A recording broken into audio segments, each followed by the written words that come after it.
Welcome back. Welcome back. Welcome back.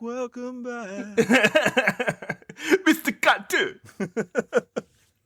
We got the podcast for your rubber nose.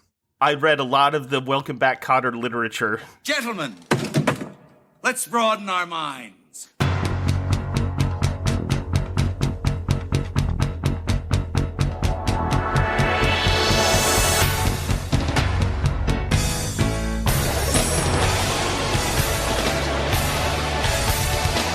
Are they in the proper approach pattern for today? Negative. Hold the weapon! Now! Charge the lightning field. Anyway, Welcome back. back to. You do it. You just do the intro. Welcome back to Dispatch Agents. This is Jake Pod. This is Jake Pod. Yes, welcome to Jake Pod. You know what? When I went too fast, I got them flipped. So Jake Podding Hour. You're in the Jake Pod. Welcome to the Jake Pod. Maybe it's a Freudian thing, like, are you a pod person? Or are you dealing with a invasion of the body snatchers scenario? I'm not going to say if I was or not. Well, that's fair. I mean, you could look at me, I'd just point my finger at you and scream, but it's not very pod-worthy. Are you a changeling, one of the founders of the Dominion? Plead the fifth. Oh, okay. Well, we didn't even... All right, this is Dispatch Ajax. I'm Jake. That's Skip. Comic book shows, especially cartoons, have been a ubiquitous slice of TV pie for decades now. Most people's first interactions with characters from comic books probably isn't on the page, nor even the big screen, but on a Saturday morning block or an after-school latchkey TV parenting special. This isn't a bad thing necessarily, and can provide a plethora of heartfelt, insightful, action-packed storytelling. But with the incessant churn of content, it also lends itself to oddities as well. Whether it's reimaginings of characters or characteristics of our favorite superheroes to suit the needs of that specific audience they're being catered to, or just the freedom to tell whatever unique story the writers, animators, or actors wish to tell at that point in time, you can get some wild tales from the TV. Today, we'll go over 3 such incidents that truly run the gamut. Snapshots of mediocrity, flat out terrible, and pretty good. Yeah, and I wanted to say the good, bad, and the ugly, but it's kind of, the good, kind of funny, and then just garbage. Yeah, it didn't quite work, but this is also what happens when we just kind of pick 3 random things and then put it together. Yeah, this is what happens when you meet a stranger in the Alps. What you do in my fucking car? This is what happens when you feed a stranger scrambled eggs. Yeah. You mother father. Oh, man, that's a good one. But what's not a good one is X-Men Evolution. Oh, that we're going to start with. Okay. Yeah, we're going to start with the bad. This was a bad show. Yeah. This was a bad episode. Did you ever watch much X-Men Evolution? I knew the show existed tangentially. I had seen promos for it or whatever. I had never watched it. Did not interest me, but you and I usually watch all those kind of properties. We usually give them a chance, like the cartoon Earth's Mightiest Heroes. I didn't want to watch, but it actually turned out to be pretty good. Mm-hmm. That kind of thing. Brave and the Bold. Right. We would up until a point. There's almost too many to keep up with now, especially when you take into like CW programming, then the Arrowverse expanded. It's like I've got too many things to please me in the day to suffer through all of this. Please me. The Duran Duran video. When we were younger, when this phenomenon really kicked off in a serious way, not the Super Friends era way, when we had both Batman the Animated Series and the X-Men 90s cartoon on at the same time, and then immediately followed after by a Spider-Man show, Silver Surfer show, an Iron Man show, a Hulk show that people don't really remember. For good reason. Well, some of it? Yeah, no, they kind of sucked, but... I'm sure every one of those had at least a good episode. Oh, sure. I'm sure they had some super badass MODOK episode or whatever, but I mean, honestly, the quality of those fell off the cliff almost immediately. Yeah, which is where we get to in 2000, when X-Men Evolution begins, the concept, if you don't know what X-Men Evolution is, it is kind of the X-Men, but now they're all in high school. It's kind of like Saved by the Bell, but with mutant powers. And you have evil mutants, of like Toad and Blob, and I think Richter is one of them. And they're kind of outcasts, bad guys of the school, the preppy X-Men, and then the younger next generation X-Men, which I guess they're like 2 to 3 years apart. But, Cyclops and Jean Grey are much older than, say, Kitty Pryde and Nightcrawler. Yeah, and Rogue is like the emo chick on the outside. Yeah, Rogue is the one who's in between both. And, I mean, she's the Rogue, yeah. She's the best part of this show. Which is sad. I think it did speak to a new generation of how to view Rogue and her style and her presence, and at least it's something interesting as opposed to Spike, which was a reskin of Marrow, but he kind of looks like the Simon character from... Oh, I thought you were talking about Demolition Man. Yeah, okay. Yeah, because he has that same... He's a young black man with a bleach blonde shaved... With the, like, crew cut thing. Yeah, I mean, he looks just like Wesley Snipes' character. He does. Except here, he can, like, emit bone spikes, the same thing Marrow does, but I guess they thought there were too many women, so they wanted to spread out, and I don't want to be too cynical, but hit another minority group as the one person of color here, other than, I guess, Nightcrawler, because he's blue? Because he's blue, right? Yeah, even though he's German, which makes him the whitest dude there. Yeah, I love that his German is like, oh, hi, no, I'm German, yes. I mean, it just sounds like Tommy Wiseau, yeah. I mean, it's exactly like what Justice League did with Jon Stewart, where they're like, wow, that's way too many white dudes. Let's put in a random black dude. And then when they brought Hal Jordan back, they're like, hey, Cyborg, what you been up to? Invited him over to the cool kids table. Yeah, unfortunately, you have those consistent token black characters that are thrown in, whether it's Jon Stewart, Cyborg, not Mr. Perfect. Mr. Terrific. Mr. Terrific. Which is an awesome character, and it's going to be, but should never be on the big screen because it doesn't make any sense to an audience that doesn't understand comic books. If you want a character, we'll put our money down right now. A character that will not work on the big screen is Mr. Terrific. But they're going to do. A character that will not work on the big screen, MODOK, which they did.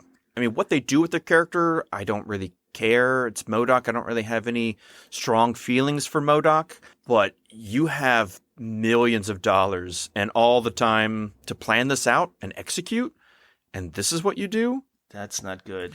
It is not. And neither was this episode of X-Men Evolution. Okay, so here's the main issue I have with this episode, because I had never seen this, no context for it. And the episode we're talking about is Season 1, Episode 6, The Middleverse. That's right. Which, you're right, it sounds like an interesting premise from a sci-fi perspective.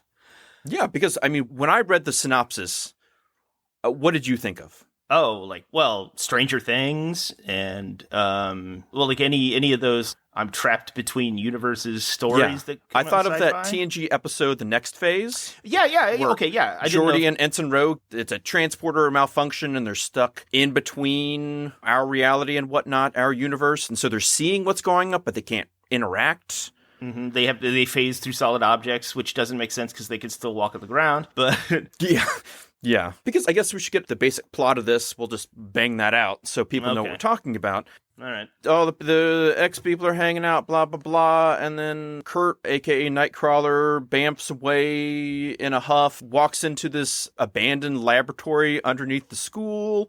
Rogue interacts with them. They both fight over a weird device because they can't function like two normal, rational human beings. Mm-hmm. This is kind of the plot of Lunopolis, by the way. You've seen that. They find that a laboratory down in the basement, and then they use this. They design this object, and then it's kind of like Lunopolis, but not as much Scientology. I haven't thought about that in forever. It's a low budget movie that's actually decent. Yeah, that's all right. Yeah, I mean for its low budget, solid. Yeah, it has some interesting ideas that Yeah, are kind of flowing like through Pi.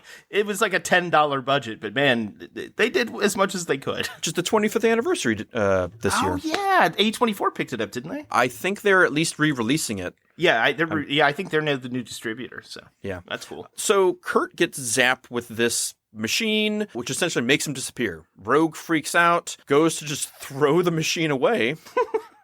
Toad hops around, sees this. He sees that if you hit the buttons on the machine, then it makes things disappear. Mm-hmm. So he starts zapping things like all the principal's furniture and her car because she's a bitch. But only the stuff from the principal. Yeah, well, he hates the principal, obviously. Right, but the only reason that he started moving on to other stuff like the car is because it was the principal's car. Like, he didn't just randomly disappear stuff in the school like you would think he did. He went to her office somehow. Well, he did first because he disappeared the trash can and then the and water chair fountain. and He was doing things and he's like, oh, let's amp this up. Who can I F with this machine? So anyway, he keeps transporting things. They just disappear into the ether. We have no idea where they go. Yeah, we don't know where they go. It turns out that they go into this nether space. Pocket dimension thing. Yeah, that can see our dimension kind of up to a certain parameter. I guess a certain width of space, probably a certain diameter from wherever this machine is. You don't really understand. It doesn't really make sense. No, not at all. It's something that Forge, the mutant Forge, found like 20 years ago. In the 70s. In the 70s, he got stuck in and has been looking for a way to get out this whole time. Because he built the machine. Yeah, he built this machine and then got stuck there. They all just thought he was a missing kid. Those happen all the time. Move on with their lives. Well, also, if you don't know who Forge is an X-Man who has the mutant ability to build or repair any mechanical object. And Yes. It doesn't matter how complicated or whether his knowledge base goes with it. He just does it instinctually. Yeah, he has an intuitive mental capacity to create whatever Machinery. that is necessary for his purposes. He doesn't even know exactly how he builds it, but he can. Well, which makes him a great plot device. Well, because his mutant power does that. Yeah. Yeah, no, it is. And it can be cool when you try to do that, but then have him work backwards when something doesn't work, etc., etc. There are things you can do with this. Oh, yeah. Now, the reason I chose this episode is because I read the synopsis and I thought, okay, Forge is lost in time and space for 20 years. Right. Then Kurt is going to find him. They're going to see the outside world, what people think of them, but not be able to interact. Forge has probably gone crazy at this point. How's he going to be? What's he going to look like? All this stuff. Apparently you don't age, one, in this other realm. He at least mentions that, though. Yes. Yeah, he does mention, he's like, oh, I don't know. Doesn't matter. Whatever. Who knows why? Yeah, how do I eat? How am I breathing? How am I drinking? Things like this. You should really just relax. It's mystery science. Yeah, no. Yeah, and that's all fine. I'm fine with you just like writing that out. But you have to have him have some type of emotion for A, interacting with the first person you've interacted with in 20 years. At least. B, you've not gone insane. Yeah, like watching other people interact and doing things around people that you can't talk to or touch or in any way, shape, or form interact yourself with. There's also this fun thing like he's speaking old 70s lingo, but if he's watching, listening to everyone around him, Yeah. why? And has nothing else to do. Yeah. Yeah, you'd think he would adapt, yeah. You know what the sad part is about that, though? When I saw that, and I agree with you, I thought all of those exact things, but my biggest problem and my first problem with Forge was he calls himself Forge. That's not his name. He has a name. Oh, now that's something you could work with. He's like, okay, I've lost my mind. I am now just Forge. Yeah, that doesn't really make any sense, guy. It makes no sense at all. And this goes into my, I think, honestly, overarching problem with this show. And granted, I've only seen this one episode, but I think there's a fundamental flaw in its premise in general. It feels like this show was created in reverse. Like, they took these characters and this property And then they were like, but what if they were in high school? And instead of genuinely looking back and trying to figure out like who would have been where and the origins of the characters that we now know, they just go, well, let's take this and all of their interactions and all of their pathos and let's just reverse it into high school. Yeah. But that doesn't make any sense because A, why are they going to a public high school? Since they're all students in Xavier School for Gifted Youngsters. Although I wonder if it is. I think it might be a private institution. Well, maybe, but I mean, it's still just a generic high school. It's not for mutants. They all keep it hidden. But they don't. Literally, when they start fighting in the hallway, they're using mutant powers, and all the kids are like, yeah! Well, they're supposed to be, though, because like one of the biggest plot points is that, Cyclops is like, well, Kurt can't get too close to other people, otherwise they're going to feel his fur and know that his appearance is a hologram. Yeah, because he has a hologram-inducing watch that makes him look like a normal person. That seems like so much for just go to Xavier School. Like the mental gymnastics to bend backward to retroactively write that, it really bothered me. Is this the high school from Brick? I mean, like, why are these people doing these things that high school kids don't do? You know what? It's the same thing with Smallville. It's the exact same thing with Gotham. They take these characters that exist and try to retroactively fit them into this premise as if it's their origin, but from the perspective of the characters we know now, not from their actual starting point growing into those characters. It's kind of upsetting. Yeah. I have a problem when you're trying to tell the growth of a character and they begin and end at the same point.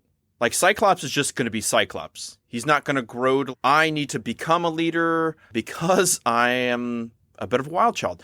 I need to learn the rules because I keep breaking them. You have reasons to do these things, but no, I'm the straight-laced guy and I should learn to laugh. And we're not going to a party. Let's go do the danger room for 3 hours.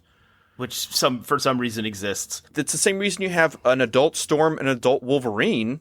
Which is bizarre. Wolverine, fine. Yeah, Wolverine you get, but why Storm? I don't know. It's because it was the year 2000 and you had Halle Berry and Hugh Jackman. That's exactly why. But it doesn't make any sense. No, it doesn't make any sense. You know what? It's exactly like in Smallville when Lex Luthor is living in Smallville. Mm-hmm. Why the fuck is Lex Luthor living in Smallville? And I know they give you a reason. It makes zero sense. Oh, yeah. And it's so shoehorned in. Yeah, you just shove that in because you want to tell this story. Mm-hmm. I know Superman Birthright tried to correct that, and they did a decent enough job with Lex Luthor as they could, but it doesn't make any sense. And then you get into other commentary, too. Like, with Gotham, their biggest problem was they tried to do the exact same thing. If he is still, what is it in that show, max 12? By the end, he's an adult, but yeah. Well, I mean, by the end, but at that point, Joker, Penguin, all these other characters are full adults Riddler. and full-on criminals and super criminals. Around, over that whole time that Batman lost his parents, was growing up, went away to become a hero, and then comes. So he's not the creation of any of these. These are just things that have always been around. He really has no connection to them other than the city they live in. Doing it this way, instead of Batman running into characters like that later, whether or not it's escalation like they talk about in Dark Knight, which is actually pretty good, it almost seems like those villains being around create Batman. Yeah. Which makes no sense. No, it's I mean, I guess if that's the story you want to tell, but it's not. You have to redo the idea of Batman. The entire archetype of Batman. It's almost like when Tim Burton had the Joker kill his parents. It's kind of in that vein. Now, instead of Batman being a reaction to crime and then extreme crime being a reaction to Batman, his character doesn't work that way. Not generally. I relate it in my mind to the same thing they did with Batman in the comics, like in the 50s, where he's like, I'm going to go fight with Martians, and, now I have a dog head. Just doing like those crazy sci-fi things. I've met Batmite and, Zur-En-Ah, and why would I have a fast car if I literally have an alien who can teleport? Living in my closet. Well, you don't go punch criminals if you live on a space station and travel to other dimensions where you're fighting Superman in an arena. Well, you and I both know exactly why those Yes. existed. It's because of... Let's hear it. Let's hear it. No, you go ahead. It's because of the seduction of the innocent and the McCarthy hearings. Wee. It's been a while. It's actually been a while since I brought that up. It has. Still haven't done an episode on it. Yeah. It's a product of the time. Flash Gordon-esque serials, the space operatic stuff that disassociates itself from having to deal with actual issues or adult material in any way. It feels like it's tunnel vision, starting with the ending and then writing everything backwards. Mm-hmm. Instead of looking at the ending and then figuring out how they got to that point. Another good example of that is J.J. Abrams' Star Trek. All of these things lead to this point that is supposed to be in what we know of the character interactions and who's on the ship and all that stuff. But writing it backward facing, all you had to do was give like one line by Spock. If Spock just said, "This is inevitable," I'm your father. That would change a lot about Star Trek. Spock was his father. He's old enough to be, so. That's a new TikTok trend. Change Star Trek with just one line. Who let you in here? Who let the dogs out? Oh, that's exactly right. Yeah. Who let Porthos out? But if you do, like, all he had to do was say, changes happen in the timeline, but certain events and situations are inevitable or universal or whatever. Because then you could say that the reason they all got together, that specific crew, was because there are fixed points in time. Like in Terminator. Like, but they don't even do that. They just go, well, this just happened to work out this way because we know they're going to end up this way. And it's like, but you're not looking at how and why. You're not really getting into the character evolution that led you there. Which is why the only character that I cared about or liked in X-Men Evolution was Rogue. Because they didn't go backwards. They went like, okay, here is the idea of this character at the beginning. And the whole show, you can see, at least just from one episode, that this is going to be about her and her journey of self-realization. And she's going to choose what she wants to do with her own life and her own motivations. In shopping at Journeys. Well, somebody's got to. Well, it's the 90s. Yeah. It's that and Hot Topic, right? It's 2000, so yeah, totally. Hot Topic, Spencer's. Oh, it's the best place to get your ears done for the first time. We're 90s, 80s, and 90s kids, so it's... sorry. This was sucked. I mean, not only like the idea of this show and the characters that they have, but the way it's written. It felt like a Daria episode, but not funny. Oh, jeez. Yeah. Man, the shittiest unfunny Daria episode. With mutants. They're teenagers, but they've already divided the evil mutants from the X-Men. Without Xavier, by the way. Sure, on paper, mutant powers manifest at puberty, which, okay, that's an interesting premise if you want to do, like, first-class kind of stuff. Cool, but that's fine. But they don't do that. That's not why they said it in high school. Have them trying to reach out. Oh, you're a mutant too. Well, why are you doing what you're doing? Let's be together. And you have a divide that happens, and that's what sets them apart. Right. You have a big bad in the school, like Mr. Sinister, is running the school. The same thing they tried to theoretically do in that new Mutants movie that failed. Have a big bad who's pretending to like run the school and is trying to manipulate things. And maybe they're the reason that these people separate, or have maybe, I don't know, young Magneto and Professor X, and they're still trying to like develop their ideas. And you see these teenagers gravitate towards certain concepts that they bring forth. Yeah, Magneto and Xavier founded this whatever private school together, and then whenever the division happens, then Magneto leaves and it becomes Xavier's School for the Gifted. That would be way more interesting than them just going to a fucking high school and already having their character arcs planned out and realized in high school. I mean, Blob is already fat and evil. Yeah. And Toad is weird and short and gross and evil.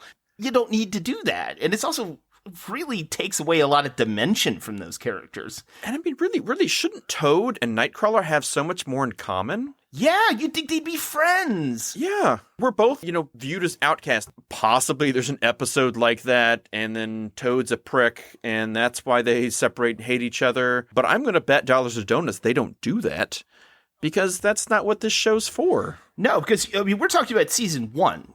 So the table's set already. Unless they start doing a bunch of flashbacks, this is it. The premise is already set up. It doesn't make any sense. Like, this is a sentence I'd never thought I'd ever say out loud, but to Smallville's credit, Lex Luthor in that show is legitimately friends with Clark. Mm-hmm. If you're going to do that kind of story, you're right. That's what you have to do. You have to make them friends and then figure out where the division comes from, figure out how different characters react to the world knowing that they're mutants and how they have to hide that they're mutants.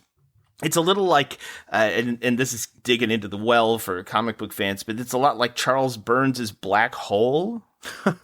Yeah. Well, that's good. Yeah, which is great. Read that instead of watching this. Yes, please do. Please read that instead. But again, this is for like 10-year-olds, as opposed to that, which you should be older before you read that. So X-Men Evolution, I don't know why it existed. I mean, I know why it existed, but it has no credibility. And there are fans of it. I mean, it does have a fandom. Well, it's the same thing of like, this is what a certain generation grew up on. This was in 2000 when you're a kid and you're watching cartoons, and you have an idea of what the X-Men are. This is now your version of the X-Men, and you get into that. I get it. I'm sure if they went back and watched it, they probably wouldn't be as big fans other than nostalgia. Right. Especially if they actually learned how the characters really are, like, later on. But I mean, most cartoons like that, they don't hold up. Batman the Animated Series is the rare exception, Great. It's still great. It is. It is. But I mean, you go Avatar. Watch He-Man. That sucks. It does suck. It does suck, yes. Thundercats Thundercats is better, but it's still better, but sucks. Not good. Yeah. No, it's not good, but it's better. I mean, like, it actually has some plot and character development, but this is more like James Bond Jr. It is. It's kind of the same thing, really. It really is. It's taking these adult action icons and putting them in a high school kids setting for little kids. It's fucking Muppet Babies. Yeah. I mean, again, it is something they continuously do with all of these because you're trying to make it relatable. It's the reason you keep redoing Peter Parker works better as a teenager for the next generation. That's why the Ultimate Spider-Man idea was such a good one. Because the further you take him away from being in high school, learning about his powers, it's harder and harder to relate to him. Right. One of the reasons Miles Morales is so successful.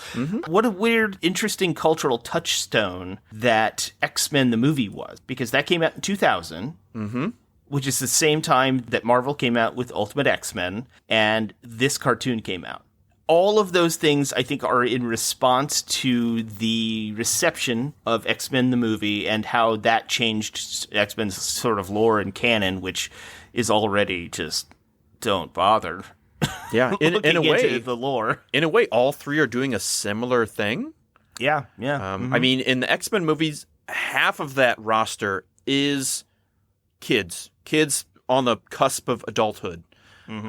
Ultimate X-Men is mostly set in a high school-esque setting. They're all like 17, 18. And then this is like, let's move it down just another notch.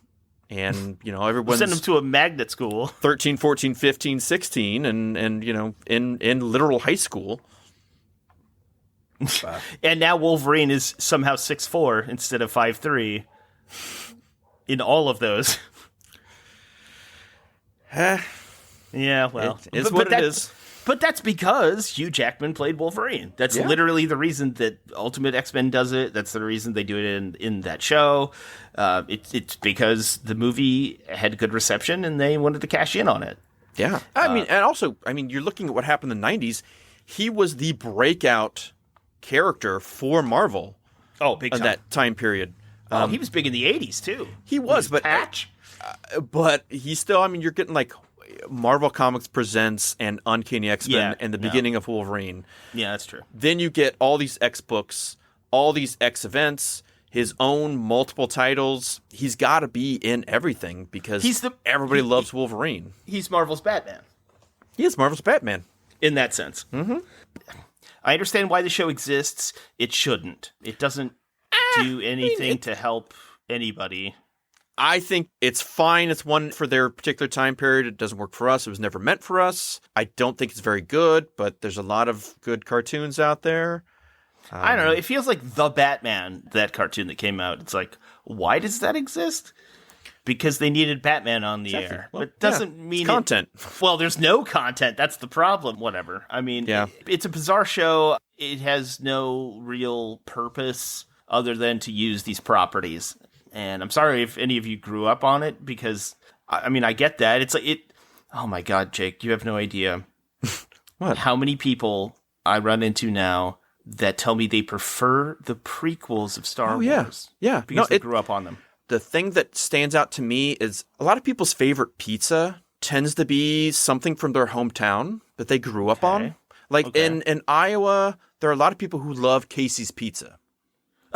That's a gas station pizza place, by the way. Exactly. They have it here in Missouri. It seems to be that's where they would get pizza when they're growing up. You know, there was something they got a lot. They developed taste for it, and they still adore it. You go to these other places, other nearby cities, and their local pizza place is the pizza that really sticks out in their mind. That's their favorite. The same way that you have like styles of pizza, you know, whether it's New York style, Chicago style, Detroit style. There is a Kansas City style, I found out, by the way. We'll get into that later. Okay, all right. But it's what they grew up on. It's nostalgic. It's what turned them on to that particular flavor profile and, you know, holds a place in their heart eternally. I think something like this is the same. I think what they grow up on, what they loved as a kid, for good or ill, it still resonates with them as they grow up. Right. It's a little like Skyline Chili in Cincinnati, which is awful and should burn in hell forever. I don't think it's that bad. Oh, really? You're okay with the chocolate and the cinnamon in your chili? I think it's a different flavor profile. It's not been too long in Iowa. Too long in Iowa. It's not my favorite, but I'm up for... Get the hell out of here. You know, I'll take some chili over pasta every once in a while. If that's a Kansas City thing. That's fine. Well, that's not a Kansas City thing. That's a Cleveland thing. Have you been to Dixon's Chili? Chili over... Dixon's Chili has no influence by any other spaghetti. Thing. That's its own thing. Let's see. Cincinnati Chili. Cincinnati Chili. Cincinnati Chili. Remember, I said Skyline Chili. I know. I'm just saying it's the same way with barbecue. If I go to Carolinas or if I go to Texas, you're going to get a completely different type of...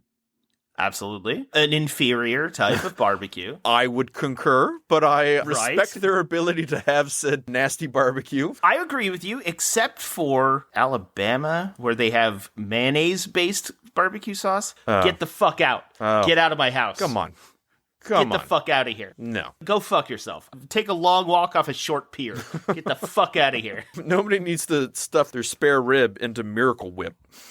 You know, it reminds me... Yeah, it's true. You know, it reminds me of Slug Burger. Have you ever heard of a Slug Burger?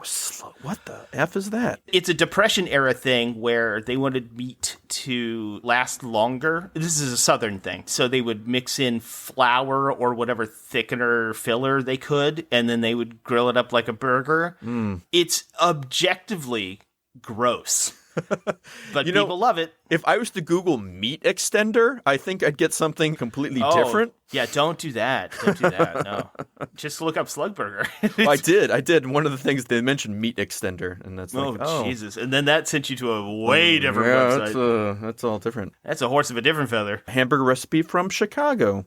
Apparently that's where Slug Burger begins. Really? Interesting. Yeah, well, I mean, it's a Depression-era thing. So. Yeah. It says mostly found in northeast Mississippi and Alabama, Tennessee. That makes sense. Yeah.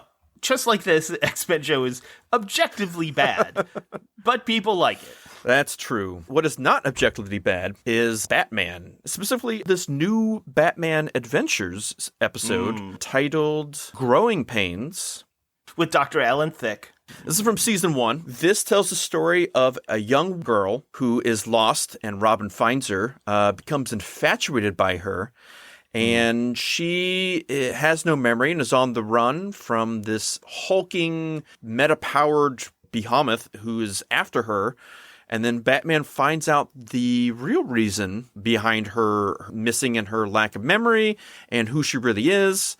And we find out at the very end of the episode that Clayface had dissipated into the ocean, was reconstituting himself, and in the process he was scared, and so he made a little version of himself that could blend in outside of things, a little girl, to go search around. But once she became separated from the main Clayface, she lost all memory and considered herself just a normal person, and then got lost in Gotham.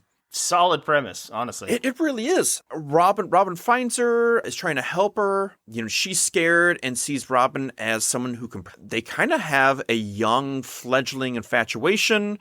And then when Clayface finds her, finally, and makes contact with her, he then reabsorbs her. She is lost forever, and Robin is heartbroken. And now he's in love with Robin, yeah.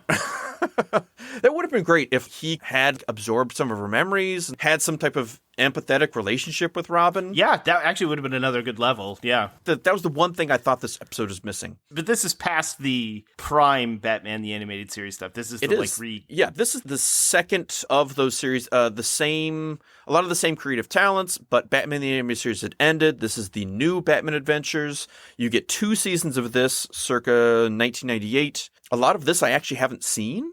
I kind of cashed out after shifting from the original setup of the show. Yeah. Which was, by the way, a reaction to Tim Burton leaving the Batman movies. I thought, wasn't it called The Adventures of Batman and Robin at one point? And then after that ended, they did the new Batman Adventures, which again is just more of the same, essentially. It's more of the same, yeah. Which is odd that I didn't ever watch it. But I mean, the same voice actors, the same writers work on it. Same artistic, direction. The tribute to Max Fleischer's Superman cartoons from the 40s. I mean, literally it's the same world. So this episode is based off of a 1993 Batman the Animated Show episode called Mudslide, where at the end of that, Clayface falls into the ocean as he's dissipating and is lost. 7 years later, they make this episode where he's coalescing again and comes back. Mm-hmm. So, I mean, it's literally canon. Yeah, it's all the same canon, yeah. A funny thing about this that I found out is that one reason they didn't use Clayface much in the original show was that, according to Bruce Timm, he was too expensive to animate. Oh, really? And that it was difficult to come up with the good stories for him. So if they didn't have a good story well enough, they just didn't use him. That's why he just doesn't show up much in that show. And he pretended to be Jason Todd in a terrible arc, and then that was in Batman. The comics. Yeah, yes. I'm aware. This is for the audience. Oh, I'm sorry. Those people. No, it's too bad because Ron Perlman's the voice of Clayface in this. And I was literally just gonna say it was Ron Perlman. So yeah, that's it's you can always use more of that. Oh hell yeah! I've heard him in some stuff recently too that I watched. It's called My Dreams. We grew up with them in different contexts, but Clancy Brown and Ron Perlman are kicking ass as voiceover actors now. Yeah, and have been for a bit. Please cut this out. Same with the guy from The Thing and They Live. Kurt Russell? No, I know who you're talking about. Sam Keith. Same with Not David Sam Keith. David Keith. I said Sam Keith of the Max. I don't know. Yeah, it's like David Keith's all over everything, and that's he has great. been for like 40 years. Yeah, but I mean that's like people. Oh, he's great. And good for him. It's just like Mark Hamill and Tom Kenny. Good for you guys. Good for you. Carving out that niche for yourselves. Oh yeah. Yeah, but I thought this was a great short story that really lets Robin be the lead, have this emotional connection, and then it's all tragically taken away from him.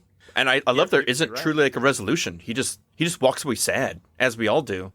As opposed to X-Men Evolution we just talked about, the whole show is based on these core emotions of these characters, letting them grow, letting them evolve, really taking them seriously. Taking them extremely seriously, which is why it still stands up to both a 10-year-old and a 50-year-old. It's just great storytelling. It's done so well. I don't think it'll ever be matched. But granted, they went on to do other stuff. They did Superman, the animated series, and then they did Justice League, which eventually became Justice League Unlimited.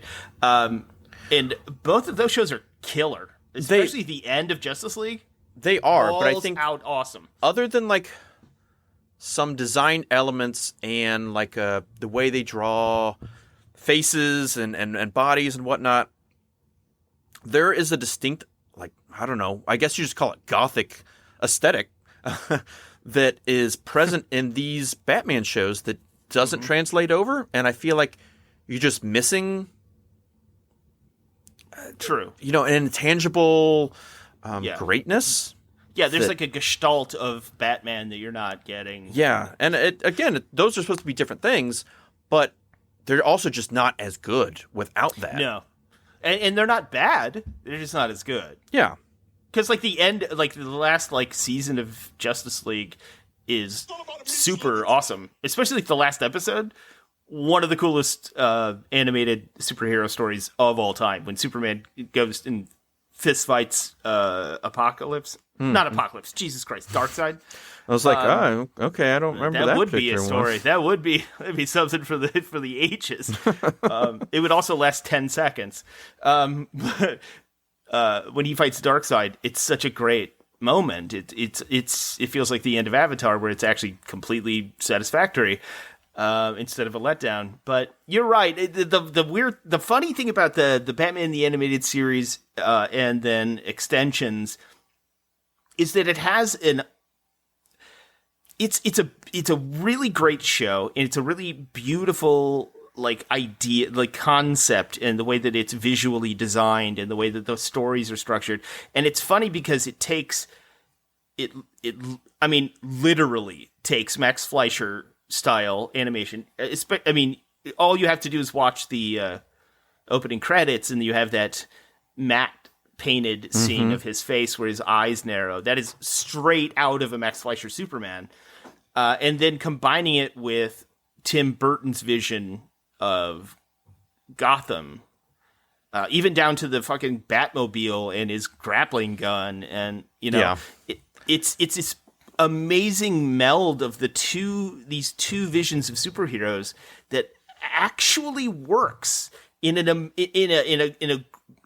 This is what happens when you have talented people doing properties that you love. You finally get good versions of it, Yeah, I think it also really helps that particular show is that it's this anachronistic melding of these different versions that sets it alone. Batman isn't set in the 90s. It's set in its own weird like mix of the 50s, mix of like the future. The 30s. That it's all just one thing, that it stands on its own. And so it never feels out of time and place because it's its own time and place. I mean, it's so meticulously planned that even like cars in that are never older than like the 70s, which is what Tim Burton tried to do too. Mm-hmm. Like they have sedans, and they have like like old 50s and 60s cars. And then you also have blimps. Gotham City Police has blimps. Yeah, but there's also jets and yes, and like and robots cell phones and robots. It's which I don't know if we've ever. I know we've talked about this, but I don't remember if we've ever talked about it on the show. But my favorite meta episode of that show was Rossum's Universal Robots episode. Oh, okay. The Hardak replicant thing. Mm-hmm. So the premise of this episode is a supercomputer, and the guy that created it, whose name was Carl Rossum in the episode, who was played by, that was in Blade Runner, the one that Pris, no, he's Larry, and then, he's Larry. William Sanderson. E.B. Farnham on Deadwood. He's the sheriff, Dearborn, and True Blood. Yeah, you're right. Carl Rossum is played by William Sanderson, who played a designer of replicants in Blade Runner. And in this episode, this supercomputer sort of like wrests control of its destiny from Carl Rossum and starts making replicants that they call replicants of other characters to replace them, like Commissioner Gordon. And this is a very layered meta commentary because his name is Carl Rossum, based on one of the very first, not the first, but one of the very first sci-fi short stories to ever define what a robot is in Rossum's Universal Robots. And they do this whole Blade Runner thing. You've got William Sanderson, you've got replicants, and then when Batman is chasing down a car being driven by one of the replicants, its license plate says RUR for Rossum's Universal Robots. An absolute stroke of genius. Man, this is how nerdy Jake and I are. I watched that episode when it came out. Early 90s? Let's go with that. Yeah, it's early 90s. Early 90s. Either way, we were very young kids, and I was able to pick that out. Having read Rossum's Universal Robots, having seen Blade Runner, and loving Batman, and also seeing Newhart, I was able to pick that out as like an 11-year-old kid. Geek for life. You know what I mean? We're going to get that tattooed on our stomachs in Old English font. I love this episode. That's another one fun thing about this. I dropped into this knowing very little. I'd read the basic synopsis. I was like, oh, that sounds interesting. Let's see where this goes. And I was like, oh, that was just a great 23 minutes of television. Yeah. And I love that Two-Face arc, too. This is where the two things split off, where Batman the Animated Series, which was inspired by both the past and by Tim Burton's direction, the Two-Face origin two-part story, I think, honestly, the last few scenes are some of the best television I've ever seen, where Bruce finally confronts Harvey face-to-face, and he has to make some sort of decision on who lives and who dies. And so Bruce, because they're running an underground casino, Bruce picks up a box of the coins and tosses it into the air right as Two-Face tosses his coin, and he completely breaks. Yeah. Like, he has a complete psychotic break. Everyone's standing around watching him scream and dig through these coins and then just completely melt down. It's one of the best scenes I've ever seen in a show. And then you have Batman Forever, where they do the exact same thing so that Tommy Lee Jones falls off a bridge. Great. Yep. Nailed it. I remember watching that in the theater and being like, fuck you! Like, I know what they're doing! I was so upset about that. They just dumbed it down, and that's where you get the divide. Yes, I agree. Yes, have some. It's true. I mean... Yeah, all those things are real. Yeah, that all happened. Oh, holy metal great, Batman. Let's finish up talking about, we'll say, the hottest episode. I mean, literally temperature-wise. Literally everything-wise. We'll get back to that. It's one of the things I actually like about this episode and this show. Oh my god. When you said the bad, I thought it was going to be this episode. Oh, I literally laughed out loud at multiple parts of this episode. I did too, but it didn't make me like it anymore. Well, it's endearing, at least. I guess. It is. There's a few good things about Smallville. Sure, there's an earnestness that I believe this show didn't always have. At least at the beginning it had. And I believe some of that's on display here. I like how on the nose they are with things. Oh man, I know to what you're referring, and that's exactly why I thought we should review this episode. It's fun. It knows what it's doing. It's different when someone's making something, you can see they don't get it. You know, like if you see what Zack Snyder's doing with Batman or Superman, you know he just doesn't quite get it. Or like what they do with New Trek, yeah, they don't quite get it, yeah. When someone, you can see that they get it, and they're hamming it up to play into that particular element, I'm in on the joke with them, so I can get into what they're doing and not get put off by it. That's what this episode does for me. It knows exactly what it's doing, and it says, I know, and you know, so let's double down. And let's just have Let's have a big splooge party with this guy. Oh, in this episode, We are doing... Why don't you do the premise of the episode, and then I'll talk about the scenes that are... So we did Smallville Season 2, Episode 2, Heat. Now, in this episode, young Clark, he's beginning to learn a little bit about himself, about some particular urges he has. They are having a heat wave in Smallville, so everything is hot. Every single thing in this whole episode is all about heat. It's dripping with sweat. It's almost like watching Top Gun. It's that level of sweat. Oh, I think it's got more sweat than... Well, You need to watch Top Gun again, because that first Top Gun, it is the sweatiest film ever made. I know Predator's pretty sweaty, too. Predator's pretty sweaty. They're both pretty sweaty. But they're sweaty for different reasons. Literally, the air conditioning in Smallville High breaks down. Yeah, and I also think that there is some type of worst heat wave we've seen in... What I think they say, like, in decades, like the hottest day or whatever. Mm-hmm. Yeah. But while it's super hot, Clark gets a new teacher. And she is extremely attractive. They are showing, she's taking over the biology department or whatever, and so they're showing like sex ed. And this causes Clark to have a reaction out of his he eyes. He manifests a new power. Yeah, he learns about heat vision. We'll get into that. We'll go into those details. I'm just going to get through the basic what happened in this episode. Mm-hmm.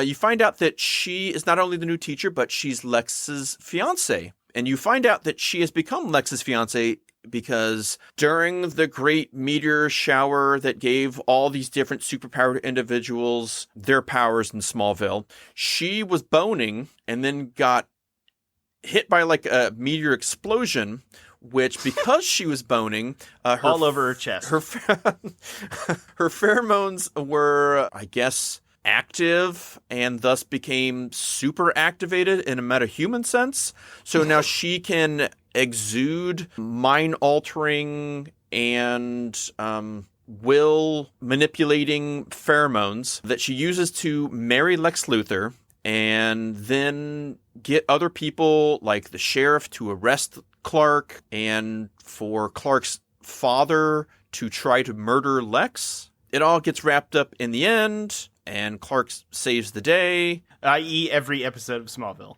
Yes, it's formulaic, especially in those first few seasons, before we get super crazy and it goes off the rails. It makes less sense, yeah. That's the basic idea. I mean, yes, you have other things that happen. That's your basic plot. So let's break down these opening scenes to which we're referring. Clark is hot for teacher. Well, they're all hot for the teacher. They are, not just Clark, you're right. She didn't go on to do a whole lot more, this actress, other than work on Baywatch.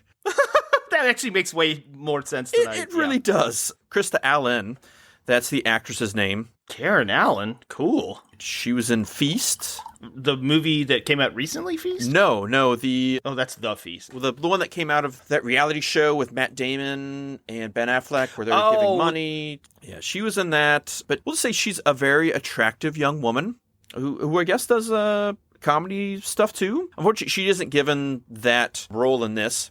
She is the definitive, like, sexy teacher. She's wearing an almost negligee summer dress. It's like white and... it's like the Shroud of Turin. It's so fucking thin. It's so thin. They have her stand in front of a light so that she's silhouetted against it. So I went back and watched that very scene because she goes to close the blinds whatever. First she comes, she bends over so you can get a peek at the cheek as she pulls down the screen for them to show. And you see way more ass than you would think. Oh, I was shocked at how much ass is there. Like, straight up a whole cheek, yeah. Then she leans over to adjust the blinds to make it dark. Then you get the silhouette. Oh, and so the silhouette part is the craziest because they go out of their way to show you her crotch. Mm-hmm. She seems to not be wearing panties because you can essentially make out her labia. Could you? I couldn't see it well enough, and I didn't go frame by frame. It's an SD, so it's, whatever. But they go out of their way to show you her vagina. I mean, that's as close to as showing a vagina as you can get on the CW, or I guess that would be the WB back then, I guess. It's crazy how much of her they show in that scene. It's pornographic, really. It really is. And for a character who needs to kiss you and like blow into your mouth, she technically doesn't need to be sexy. All she doesn't have to do is get close to you. Other than just being sexy and being part of the thesis of this episode. Wouldn't it be more interesting if it was more like that X-Files episode with the Mormon that can switch sexes? Wouldn't that be more interesting if she wasn't attractive and nobody knew why they were so attracted to her? Yeah, it would also make sense that she's mean and she's just killing people, because that's what her MO has been. She's been using this power to go from husband to husband, stealing their money, getting somebody else to murder them, and head to the next town and next husband. It would be much more interesting if she was, I'm the librarian, I look like a librarian, but yet I'm getting Lex Luthor to marry me. You'd be like, wait, what? What's the draw? Yeah, and then because like if she excreted pheromones that drew everyone else in, even though she wasn't the kind of attractive that they portray on the show, not in a judgment of any real human beings, because that's, but if she were less overtly sexy. Yes, a 16-year-old boy's male fantasy from a beer commercial kind of sexy. Right, might as well be Weird Science. Yeah, I mean, she reminded me of like Elizabeth Banks at this point in time. A similar demeanor. I am just a sex symbol, so just fawn over me. Which they play up even more. Like right after that, you see her bending down and rubbing her legs. Oh, and then yeah, moving her hand up her body and down her bosom so that you can see the sweat folding into her cleavage. Like, good Lord. Yeah, Van Halen is playing off in the distance. Yeah, so she puts on a video of sex education, and Clark is oogling her as lions are railing each other on the screen. Which is just such an odd thing that they did. Really strange artistic choice. And then you get my favorite. You get to see... this whole episode is really about Clark's heat vision and learning what that is. And you get what I termed the premature immolation. Essentially, they film it like he's shooting fire cum shots out of his eyes onto the screen, which land on a big sperm and egg. Yes. We're not joking. This is the most absurd thing I think we've ever seen in a superhero show. Oh, yeah. We're not making this up. This is not an exaggeration. Instead of having the normal heat vision that you would imagine that Superman would have, it spurts out orgasmic waves through his eyeballs. It spits in droplets all over this projection screen on top of a video of sperm and egg, and then catches the screen on fire. That's why I wanted you to see this episode. It's the most absurd thing. I remembered it vaguely, but then I watched it again, so many years later. And I was like, oh my God. I was laughing out loud. This whole scene. Yeah. I was dying. But when I realized I knew that it was bad and not necessarily fun bad was when I saw who wrote the episode. Did you notice that? Don't look it up. Oh. Take a wild guess. Jeff Loeb? Oh, nailed it! Did I get it? Try! First fucking try! Jeff fucking Loeb wrote that episode. Oh, man. One of our least favorite writers of all time. He didn't. What? Really? No.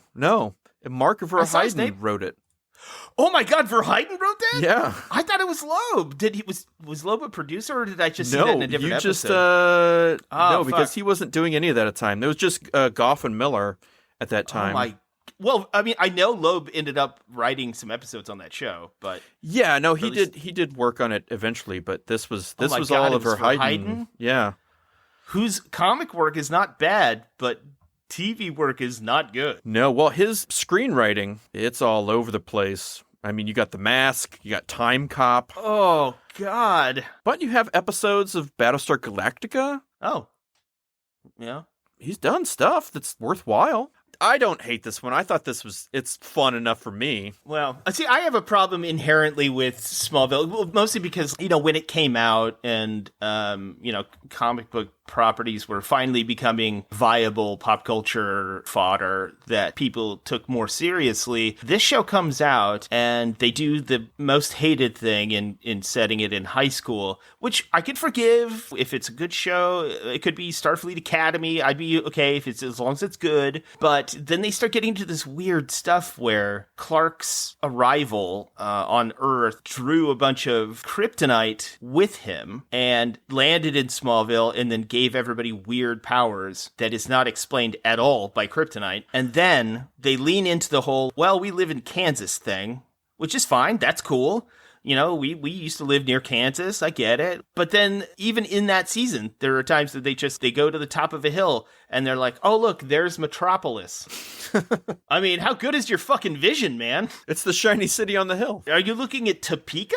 Because it's definitely not Metropolis. It's...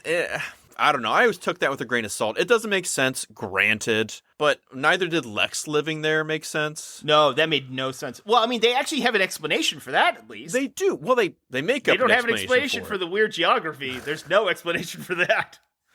Well, so that's a really big hill. Yeah, that wasn't like drew me. Those mountains of Kansas. I always like the X-File-y, monster of the week nature of those early Smallville episodes. It's really funny that you say that because going back and watching them, it's the exact same musical score as X-Files. I mean, it literally sounds like they just stole it from an X-Files episode. I know Mark Snow did Smallville, but...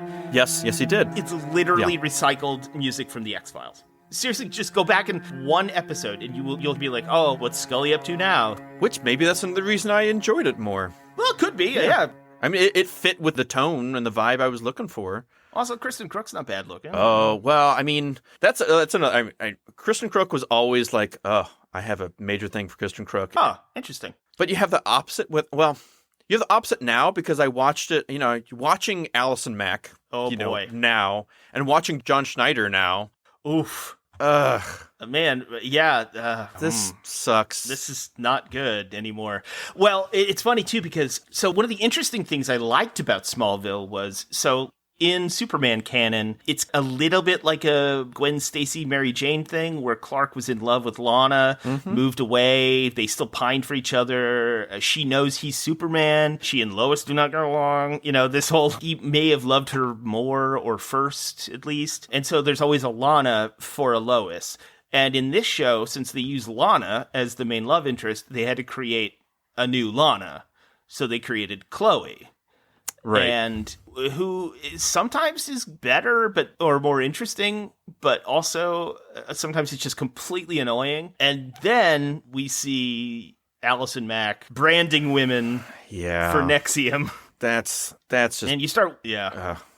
It's rough. Yeah, and John Schneider, one of the Dukes of Hazzard. So I don't know why we were surprised that he became a MAGA head. No, it makes sense. It's just he's gone so deep in the MAGA hole. Oh, yeah. He's Kevin Sorbo deep at this point. Yes, yeah, literal. I mean... Actually, might be more so than Kevin Sorbo. I think they're on similar... I mean, they're both directing, producing, and starring in MAGA things. Yeah. We're just waiting for that time when they hook up with Ben Shapiro and... that the triumvirate will destroy us all. Finally, my scripts are going to be produced. Can I drive the General Lee? Confederate flags everywhere. Oh, yeah. Might as well be Nazi flags. Garbage. But that was the only really interesting thing to me about Smallville was it does the same thing as what we were talking about before with X-Men Evolution. Take these characters and then try and figure it out retroactively how they work. But Smallville's better because for a while, it's better. Yeah. I mean, the concept of it is better because it's trying to actually see the evolution of how these people interacted and why they were so close and then became so far and why they continue to interact for the rest of their lives. Well, and the villains aren't... It's not like you have Metallo every week or Brainiac or whatever. You do have some of those villains, but most of the time it's just the girl who can control bees. Oh, yeah. Because almost every one of these is mysterious deaths around Smallville caused by someone who, I don't know, can freeze people, Right, yes, or could steal somebody's life essence or whatever. Yeah. They are totally X-Files episodes. One thing I loved about this show was always directly on the nose. It was hovering at all times. So if an episode was about someone who froze things, then you would have had it's wintertime and everything is frozen and they eat like icicles and things like that. In this particular one, it's constant. Everything, it's nonstop. Everything is burning. Everyone's hot. Taking hot buns out of the oven that burn somebody's hands. Clark is reading Fahrenheit 451. Yeah, I mean, come on, man. You have to kill people or destroy things with fire. You literally have someone who has a gun, and instead our villain decides, I'm going to break alcohol bottle over his back and then light him on fire. Talk about overkill, man. It's Again, they are in on the joke with me. They're allowing me in. How much can we do? Let's just keep piling it on. This episode, we got to make everything about fire. How can we do that? How can we make every single scene be about heat, be about fire? I think the writer's room was more like, well, what powers haven't we discovered? And also, does he have nocturnal emissions? And then they went from there. Okay, can we make him have squinty hard-on eyes? Oh my God, he does. We cannot emphasize this enough. Well, I think I lit things on fire with my eyes. Well, what was happening? We were watching a sex ed video, and they both look at each other. And then I love that he takes them out and is like, all right, now, think about what you were thinking about when that happened. And try to look at this scarecrow. I don't think I can do it with you, Dad. Schneider's like rubbing his shoulders, like a creepy gym coach would. And then he's like, all right, I'm going to go stand over here. Lana. And then his eyes get wide and kind of starts squinting, and then he starts shooting out his fire cum. Oh my God. I mean, they don't even, you know what it's like? It's like Frankie say, relax. The whole time, metaphor. And then at the very end of the song, they just go, semen, feel it. That's exactly what this episode is. Yeah. He's cooking popcorn, and they literally say sex at the time that the popcorn explodes out. They're not even trying at that point. Again, the music choices along with this, when the teacher comes in, it's Nelly's, it's getting hot in here. Oh, that's right. I forgot. When he's trying to think about sexy things and light things on fire, it's Elvis's A Little Less Conversations playing. Oh, God. Yeah. When Clark's dad goes to meet her, you literally have a recreation of the Fast Times at Ridgemont High topless scene.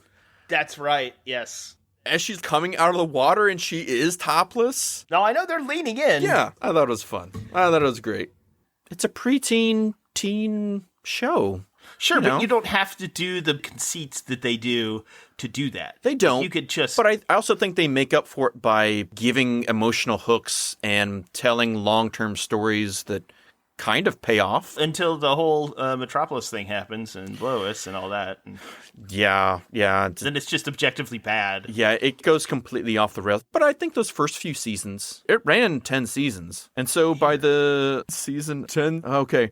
First episode, Lazarus. Oliver is tortured incessantly by Rick Flag until Chloe, who used Dr. Fate's helmet to find him, exchanges herself for him. Awakening in a secret Luthor Corp lab among partial Lex clones, Tess meets young Alexander before the bloodthirsty dying senior knocks her down and uses Lois, who enabled Clark's healing by removing the fatal blue kryptonite to set a sadistic trap. Despite his success, Clark lets his confidence be undetermined by Jor-El in the Ice Fortress, but reconsiders after a pep talk from Jonathan. Wow, that's a lot. I don't even know where to start unpacking that. It's a lot going on there. Hat on a hat on a hat, man. I don't know where that's going. Well, I mean, at this point, I had fallen off. Oh, yeah. I remember watching the final episode. Oh, where he wears Brandon Routh's outfit? Yeah, he marries Lois and whatnot. Yeah, I remember at the very end, like, he's finally, like, leaving his job at the desk of Daily Planet and... Which is in Kansas City, apparently. You know, I would think this would be one change you might actually like, making the Middle West, and KC being a little more... Yeah, that'd be great if it were in a coast city that has a bay and a harbor. Because at that point, just say it's Keystone or Central City or just make a Flash show. I don't know. They made a Flash show. Yeah. Well, I mean, when you go back and watch some of these TV shows for younger audiences, you get some good, you get some fun, And you get some garbage. Our perspective changes with age, too. I think there are 2 other shows that we should review in this vein. I think we should watch select episodes of Lois and Clark, The New Adventures of Superman.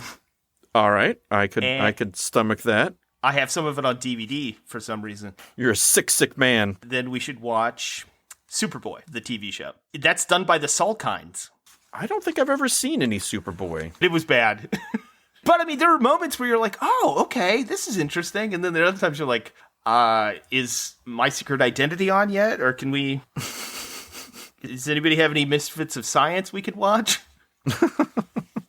Monsters, the show? Oh, Monsters, yeah. Good episode with Will Wheaton in it. Yeah. Man, that's a show we should cover. All right. Hell, we could do that next episode if you want. I don't have anything else to say, do you?